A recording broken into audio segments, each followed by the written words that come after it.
नवरात्र व्रत की पावन व्रत कथा सविस्तार से। ब्राह्मणी के वचन सुन माँ दुर्गा ने कहा, हे ब्राह्मणी, मैं तुम्हें संपूर्ण पापों को दूर करने वाले नवरात्र व्रत की विधि बताती हूँ। चैत्र मास के शुक्ल पक्ष की प्रतिपदा से लेकर 9 दिन तक व्रत करे। यदि दिन भर का व्रत न कर सके तो एक समय भोजन करे। नवरात्रि व्रत कथा के अनुसार एक समय बृहस्पति जी ने ब्रह्मा जी के समक्ष चैत्र व आश्विन मास के शुक्ल पक्ष में पड़ने वाले नवरात्र का महत्व जानने की इच्छा जताई। इन्होंने कहा, इस व्रत का क्या फल है, इसे किस प्रकार किया जाता है, इससे पहले इस व्रत को किसने किया, ये सब सविस्तर से कहिए।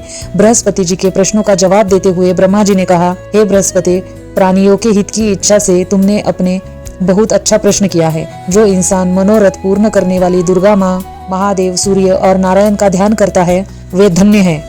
यह नवरात्र व्रत संपूर्ण कामनाओं को पूर्ण करने वाला है।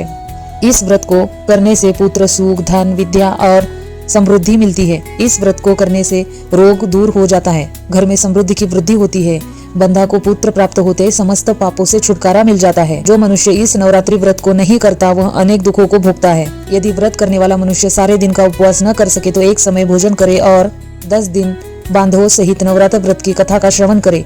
हे बृहस्पति, जिसने पहले इस महाव्रत को किया है वह कथा मैं तुम्हें सुनाता हूँ। ब्रह्मा जी बोले, प्राचीन काल में मनोहर नगर में पीठित नाम का एक अनाथ ब्राह्मण रहता था। वह माँ दुर्गा का भक्त था। उसे संपूर्ण सद्गुणों से संयुक्त समित नाम की एक अत्यंत सुंदर कन्या उत्पन्न हुई। वह कन्या अपने पिता के घर में अपनी सहेलियों के साथ क्रीड़ा करती हुई इस प्रकार बढ़ने लगी जैसे शुक्ल पक्ष में चंद्रमा की कला बढ़ती है। उसका पिता प्रतिदिन जब दुर्गा की पूजा करने होम किया करता था वह उस समय नियम से वहाँ उपस्थित रहती। एक दिन सुमति भगवती के पूजन में उपस्थित नहीं हुई। उसके पिता को पुत्री की ऐसी असावधानी देखकर क्रोध आया और वह पुत्री से कहने लगा, अरे दुष्ट पुत्री, आज तूने भगवती का पूजन नहीं किया, इस कारण मैं किसी कुष्ठ रोगी या दरिद्र मनुष्य के साथ तेरा विवाह करूंगा। पिता की बात सुनकर सुमति को बड़ा दुख हुआ और पिता से कहने लगी, हे पिता, मैं आपकी कन्या हूँ तथा सब तरह आपके अधीन हूँ। जैसी आपकी इच्छा हो वैसे ही करो, चाहे राजा से, चाहे कुष्ठी से, चाहे दरिद्र से, जिसके साथ चाहो मेरा विवाह करना चाहो कर दो, पर होगा वही जो मेरे भाग्य में लिखा है। क्योंकि कर्म करना मनुष्य के अधीन है पर फल देना ईश्वर के अधीन है। कन्या के निर्भयता से कहे हुए वचन सुन उस ब्राह्मण ने क्रोधित हो अपनी कन्या का विवाह एक कुष्ठी के साथ कर दिया और अत्यंत क्रोधित हो पुत्री से कहने लगा, हे पुत्री, अपने कर्म का फल भोगो। देखो भाग्य के भरोसे रहकर क्या करती हो। पिता के ऐसे कटु वचनों को सुनकर सुमति मन में विचार करने लगी, अहो मेरा बड़ा दुर्भाग्य है जिससे मुझे ऐसा पति मिला। इस तरह अपने दुख का विचार करती हुई वह कन्या अपने पति के साथ वन में चली गई और डरावने कुशायुक्त उस निर्वन वन में उन्होंने वह रात बड़े कष्ट से व्यतीत की। उस गरीब बालिका की ऐसी दशा देख देवी भगवती ने पूर्व पुण्य के प्रभाव से प्रकट हो सुमति से कहा, हे दिन ब्राह्मणी, मैं तुमसे प्रसन्न हूँ, तुम जो चाहे सो वरदान मांग सकती हो। भगवती दुर्गा का यह वचन सुन ब्राह्मणी ने कहा, आप कौन है वह सब मुझसे कहो। ब्राह्मणी का ऐसा वचन सुन देवी ने कहा कि मैं आदि शक्ति भगवती हूँ और मैं ही ब्रह्म विद्या हूँ, वह सरस्वती हूँ। प्रसन्न होने पर मैं प्राणियों का दुख दूर कर उनको सुख प्रदान करती हूँ। हे ब्राह्मणी, मैं तुम पर तेरे पूर्व जन्मों के पुण्य के प्रभाव से प्रसन्न हूँ। तुम्हारे पूर्व जन्म का वृत्तांत सुनाती हूँ, सुनो। तू पूर्व जन्म में निषाद की स्त्री थी और पतिव्रता थी। एक दिन तेरे पति निषाद ने चोरी की। चोरी करने के कारण तुम दोनों को सिपाहियों ने पकड़ लिया और जेल खाने में कैद कर दिया। उन लोगों ने तुमको और तेरे पति को भोजन भी नहीं दिया। इस प्रकार नवरात्र के दिनों में तुमने न तो कुछ खाया और न जल पिया। इस प्रकार 9 दिन तक नवरात्र का व्रत हो गया।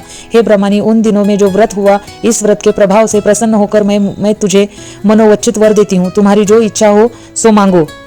इस प्रकार दुर्गा के वचन सुन ब्राह्मणी बोली, अगर आप मुझ पर प्रसन्न है तो हे दुर्गे, मैं आपको प्रमाण करती हूँ, कृपा करके मेरे पति का कोढ़ दूर करो। देवी ने कहा, उन दिनों तुमने जो व्रत किया था उस व्रत का एक दिन का पुण्य पति का कोढ़ दूर करने के लिए अर्पित करो। उस पुण्य के प्रभाव से तेरा पति ठीक हो जाएगा। इस प्रकार देवी के वचन सुन वह ब्राह्मणी प्रसन्न हुई और पति को निरोग करने की इच्छा से जब उसने तथास्तु ऐसे वचन कहा तब उसके पति का शरीर भगवती दुर्गा की कृपा से कुष्ठ रोग से रहित हो गया। वह ब्राह्मणी पति को देख देवी की स्तुति करने लगी, हे दुर्गे, आप दुर्गित को दूर करने वाली, तीनों लोगों का सनाप हरने वाली, समस्त दुखों को दूर करने वाली, रोगी मनुष्य को निरोग करने वाली, प्रसन्न हो मनोइच्छित वर देने वाली और दुष्टों का नाश करने वाली जगत की माता हो। हे अम्बे, मुझ निरपराध अबला को मेरे पति ने कुष्ठी मनुष्य के साथ विवाह कर घर से निकाल दिया। पिता से स्वीकृत निर्जन वन में विचर रही हूँ। आपने मेरा इस विपदा से उद्धार किया है। हे देवी, आपको प्रणाम करती हूँ, मेरी रक्षा करो। उस ब्राह्मणी की ऐसी स्तुति सुन देवी बहुत प्रसन्न हुई और ब्राह्मणी से कहा, हे ब्राह्मणी, तेरे उदाले नामक अति बुद्धिमान, धनवान, कीर्तिवान पुत्र शीघ्र उत्पन्न होगा। ऐसा वर देकर देवी ने ब्राह्मणी से फिर कहा कि और जो कुछ तेरी इच्छा है मांग ले। सुमति ने कहा कि हे भगवती दुर्गे, अगर आप मुझ पर प्रसन्न हैं तो कृपा कर मुझे नवरात्र की विधि का विस्तार से वर्णन करो। ब्राह्मणी के वचन सुन मां दुर्गा ने कहा, हे ब्राह्मणी, मैं तुम्हें संपूर्ण पापों को दूर करने वाले नवरात्र व्रत की विधि बतलाती हूँ। चैत्र मास के शुक्ल पक्ष की प्रतिपदा से लेकर 9 दिन तक व्रत करे। यदि दिन भर का व्रत न कर सके तो एक समय भोजन करे, शुभ मुहूर्त में घट स्थापना करे और वाटिका बनाकर उसको प्रतिदिन जल से सींचे। महाकाली, महालक्ष्मी और महासरस्वती की मूर्तियां स्थापित कर उनकी विधि सहित पूजा करें।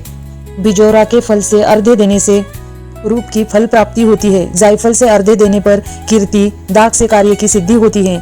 आंवले से सुख की प्राप्ति और केले से अर्घ्य देने से आभूषणों की प्राप्ति होती है। इस प्रकार पुष्पों, फलों से अर्घ्य देकर व्रत समाप्त होने पर 90वें दिन विधि विधान हवन करे। खांड, घी, गेहूं, शहद, जय और तिल, बल्कि बेल, नारियल और कंदपक जैसी विभिन्न सामग्रियों से वहन करे। आंवले से कीर्ति और कले से पुत्र की, कमल से राज सम्मान और दाखों से संपदा की प्राप्ति होती है। खंड, घी, नारियल, शहद, जौ और तिल तथा फलों से होम करने से मनोवच्चित वस्तु की प्राप्ति होती है। व्रत करने वाला मनुष्य इस विधि विधान से होम कर आचार्य को अत्यंत नम्रता के साथ प्रणाम करे और यज्ञ की सिद्धि के लिए उसे दक्षिणा दे। इस प्रकार बताई हुई विधि के अनुसार जो व्यक्ति व्रत करता है उसके सब मनोरथ सिद्ध होते हैं। इसमें तनिक भी संदेह नहीं है। इन 9 दिनों में जो कुछ दान आदि दिया जाता है उसका करोड़ों गुना फल मिलता है। इस नवरात्र व्रत करने से अश्वमेध यज्ञ का फल मिलता है। हे ब्राह्मणी, इस संपूर्ण कामनाओं को पूर्ण करने वाले उत्तम व्रत को तीर्थ, मंदिर अथवा घर में विधि के अनुसार करें। ब्रह्मा जी बोले, बृहस्पति जी से बोले, इस प्रकार ब्राह्मणी को नवरात्रि व्रत विधि बताकर देवी अंत्यार्धन हो गई। अंत में मनुष्य या स्त्री व्रत को भक्तिपूर्वक करता है, वह इस लोक में सुख प्राप्त कर अंत में मोक्ष की प्राप्ति करता है। ब्रह्मा जी बृहस्पति जी से कहते हैं कि यह इस दुर्लभ व्रत का महत्स्य है जो मैंने तुम्हें बताया है। ऐसा सुन बृहस्पति जी आनंद से प्रफुल्लित हो गए और कहने लगे कि हे ब्राह्मण, आपने मुझ पर अति कृपा की जो मुझे इस व्रत का महत्व सुनाया। ब्राह्मण जी बोले कि हे बृहस्पति, यह देवी भगवती संपूर्ण लोकों का पालन करने वाली है। इस महादेवी के प्रभाव को कौन जान सकता है। बोलो देवी भगवती की जय।